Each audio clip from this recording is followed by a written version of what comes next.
मीरा भाईंदरच्या सर्व पत्रकारांचा आभार आरपीआयच्या वतीनं मांडण्यात आलेला आहे देवेंद्र फडणवीस यांनी. आणि आजचा दिवस असा माझ्यासाठी थोडा घाई गडबडीचा होता आणि आपल्याला तिसऱ्यांदा राज्यसभेची उमेदवारी मिळाली आणि माझं नाव भारतीय जनता पार्टीने यासाठी जाहीर केलं की मी रिपब्लिकन पार्टी ऑफ इंडियाचा आहे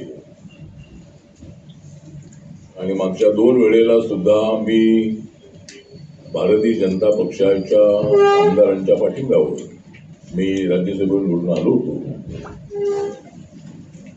आणि मी रिपब्लिकन पार्टी ऑफ इंडियाचे हेवी फॉर्मर निवडून आलो होतो. काल माझं नाव बीजेपीने जर त्यांच्या लिस्टमध्ये जाहीर केलेलं असलं तरी आमदार सर्व त्यांचेच आहे, त्यांच्या पाठिंब्यावर मी निवडून येणार होतो आणि त्यामुळं बीजेपीने एनडीएचा मित्रपक्ष म्हणून माझं नाव काल जाहीर केलेलं आहे आणि आज मी नॉमिनेशन केलेलं आहे. 7 जागांच्यासाठी ही निवडणूक आहे. 2 वर्षानंतर ही निवडणूक येते आणि 7 उमेदवार निवडून येणार आहे. त्यामध्ये इलेक्शन काय होणार नाही कारण 7च लोकांनी फॉर्म भरलेला आहे आणि त्यामुळं बीजेपीचे 3, आरपीआयचा मी 4, त्यानंतर शिवसेना, एकनाथ शिंदेची, त्यानंतर अजितदादा पवार यांची एनसीपी आणि महाविकास आघाडी जी आहे त्यांचे माननीय शरदचंद्र पवार, तर अशा 7 लोकांनी फॉर्म भरलेले असल्यामुळं ही निवडणूक ही बिनविरोध होणार आहे. तर मला ही उमेदवारी देण्यामध्ये माननीय नरेंद्र मोदीजी आणि अमित शहा यांचा महत्वाचा वाटा आहे. नितीन नवीन जे नवीन बीजेपी झालेले राष्ट्रीय अध्यक्ष आहेत त्यांचाही मोठा सहभाग आहे आणि सर्वात जास्त सहभाग आहे तो नरेंद्र मोदींना, अमित शहा यांना मला उमेदवारी कारण मिळाली पाहिजे पटवून देण्यामध्ये देवेंद्र फडणवीस यांना यश आलं. कारण रिपब्लिकन पार्टी ऑफ इंडियाचा हा जो पक्ष माझा आहे तर महाराष्ट्राच्या राजकारणामध्ये गेल्या 30-35 वर्षामध्ये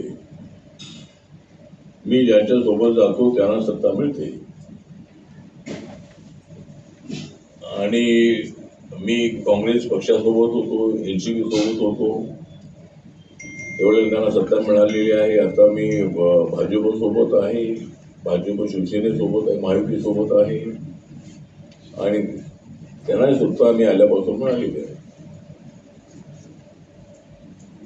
त्यामुळं रिपब्लिकन पक्ष बाबासाहेबांचा पक्ष जो आहे, एकतर बाबासाहेब आंबेडकरांचा आशीर्वाद नसता देशभरामध्ये माझ्या पक्षाचे कार्यकर्ते माझ्या पाठीशी नसते.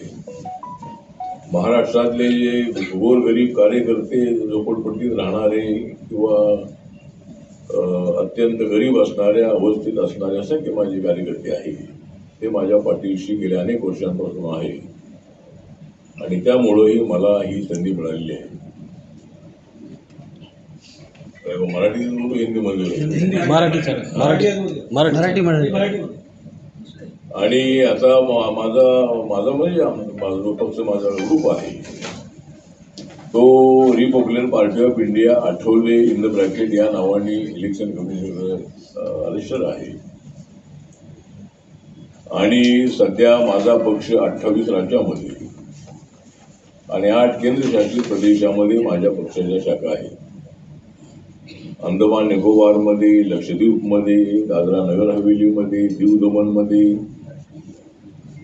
अशा अनेक ठिकाणी माझ्या पक्षाच्या शाखा अनेक राज्यामध्ये आहेत आणि नॉर्थ ईस्टमध्ये सर्व राज्यामध्ये माझा पक्ष आहे.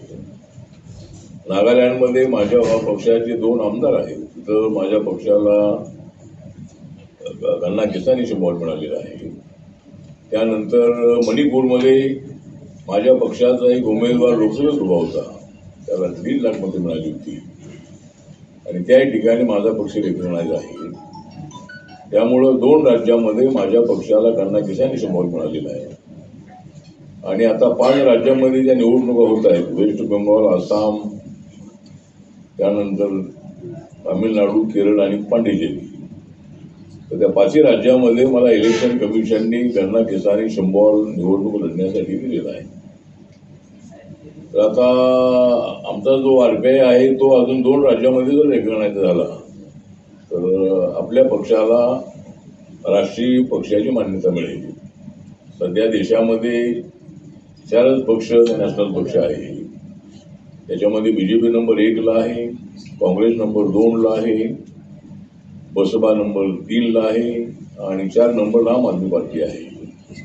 तर अजून 2 राज्यामध्ये जर माझ्या पक्षाला 60% मते मिळाली किंवा काही लोक निवडून आले तर आपला पक्ष हा राष्ट्रीय पक्ष म्हणून त्याला मान्यता मिळेल. त्यामुळं दिल्लीच्या नरेंद्र मोदी साहेबांच्या मंत्रिमंडळामध्ये मी गेल्या 10 वर्षापासून मी त्या ठिकाणी आहे. त्यामुळं हा पक्ष मला देशाच्या कानाकोपऱ्यामध्ये पोचवता आलेला आहे. महाराष्ट्रामध्ये फक्त सत्तेचा सहभाग जेवढा मिळायला पाहिजे तेवढा मिळत नाही आहे, पण तो मिळावा अशा पद्धतीची आमची अपेक्षा आहे. आम्हाला आता मीरा भाईंदरच्या आताच आपले मेहता साहेब मला भेटले होते आमदार, आणि त्यांच्याकडे आपण मागणी की सूचना पूर्वी केलेली आहे की RPIला एक सुकृत नगरसेवक पण मिळालं पाहिजे आणि देवेंद्र सेलेकर यांना ते द्या अशा पद्धतीची त्यांना सूचना मी केलेली आहे. तर ते नक्की त्याचा विचार करतो असे म्हणालेले आहेत. त्यानंतर काही कमिटी आहे त्या मिळतील. ठीक आहे. तर आता एक तर आपल्याला तिसऱ्यांदा ही राज्यसभेची संधी मिळाल्यामुळं मला सामाजिक न्याय, आर्थिक न्याय, दिव्यांगजन आहेत, शेड्यूल कास्ट आहेत, OBC आहेत, आदिवासी आहेत, किंवा सर्व लोकांच्यासाठी काम करण्याची मला संधी मिळणार आहे. आणि आपण दिल्लीच्या मंत्रिमंडळामध्ये असल्यामुळं, मोदी साहेबांच्या मंत्रिमंडळामध्ये असल्यामुळं सबका साथ सबका विकास हा त्यांचा अजेंडा आहे. आणि देशाची इकॉनॉमी 4 नंबरवर सध्या आहे, ती 3 नंबरवर लवकरात लवकर येण्याची शक्यता आहे. सध्या अमेरिका नंबर 1ला आहे, 2 नंबरला चायना आहे, 3 नंबर जर्मनी आहे आणि 4 नंबरवरती आपला देश सध्या इकॉनॉमीमध्ये आहे. तर मोदीच्या नेतृत्वाखाली देश विकासाच्या दिशेनं झपाट्यानं पुढे चाललेला आहे आणि त्यामुळं नरेंद्र मोदींच्या नेतृत्वाखाली NDAला मोठ्या प्रमाणामध्ये चांगलं बहुमत मिळत आहे. लोकसभेला आमचं नुकसान झालं, संविधानाच्या मुद्द्यावर हा चुकीचा प्रचार करण्यात आला, पण त्यानंतरच्या झालेल्या सगळ्या निवडणुकांमध्ये, हरियाणाची निवडणूक असेल, त्यानंतर दिल्लीची निवडणूक असेल, बिहारची निवडणूक असेल, महाराष्ट्राची निवडणूक असेल, सर्व राज्यामध्ये NDAला, BJPला प्रचंड बहुमत मिळालेलं आहे.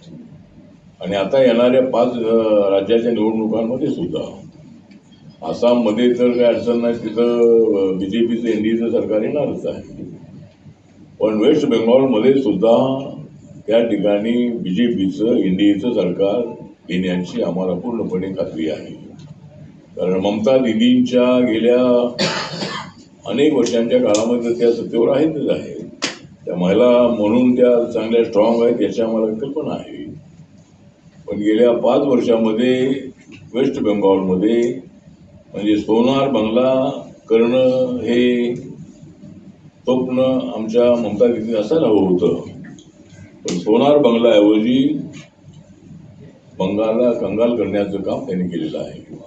सातत्यानं तिथं गुंडगिरी वाढलेली आहे, महिलांवरती अत्याचार वाढलेले आहे आणि त्यामुळं या वेळेला नक्की तिथं BJPचं सरकार येईल अशी अपेक्षा आहे. त्यानंतर तामिळनाडूमध्ये सुद्धा BJP आणि DMKचा आणि इतर पक्षांचा अलायन्स आहे. त्या ठिकाणी सुद्धा परिवर्तन होण्याची शक्यता आहे. सध्या DMKचं सरकार तिथं आहे, तर तिथे सुद्धा परिवर्तन होऊ शकेल. पांडेचेरीमध्ये ऑलरेडी BJP आणि रंगास्वामी येणार काँग्रेस आहे, त्यांचं सरकार आहे. केरळमध्ये ही आपलं सरकार आणण्याचा प्रयत्न आहे. त्यामुळे 5ही राज्यामध्ये चांगलं यश कसं मिळेल हा प्रयत्न आमचा आहे. आणि मीरा भाईंदरमध्ये आज मी आलेलो आहे. एक शोरूमचं उद्घाटन आहे, RTIच्या एका ऑफिसचं उद्घाटन आहे आणि कार्यकर्त्यांची थोडा वेळ मी संवाद साधणार आहे. आणि त्यानंतर आता आम्ही राज्यसभेची मॅच जिंकलेलीच आहे. आता जी इंडिया बरोबर इंग्लंडची जी मॅच आहे ती बघण्यासाठी मला वानखेडेला लवकर जायचं आहे. आणि त्यामुळं आज इथं आलेलो आहे. तर आपल्या सगळ्या पत्रकारांचं हार्दिक आभार. आणि रमजानचा महिना असल्यामुळं जे आमचे मुस्लिम समाजाचे जे पत्रकार आहे त्यांना मी रमजानची हार्दिक उनको हार्दिक बधाई देता हूँ. और हम मेरी पार्टी जाति धर्म से आगे मतलब हमारी पार्टी काम करती है, सभी लोगों को साथ में लेकर काम करती है. नरेंद्र मोदी जी का सबका साथ सबका विकास का भी नारा है. और नरेंद्र मोदी जी ने भी अभी ऐलान किया है कि जिस तरह ईरान और इसराइल और अमेरिका का जो युद्ध चल रहा है तो रमजान के महीने में ऐसा नहीं होना चाहिए था. सब उन्होंने अपनी भावना व्यक्त की है. और शांति की भूमिका नरेंद्र मोदी जी ने रखी है कि भाई हमें शांति की आवश्यकता है और हमें युद्ध नहीं चाहिए, हमें बुद्ध चाहिए, हमें शांति चाहिए. ये भारत की भूमिका है.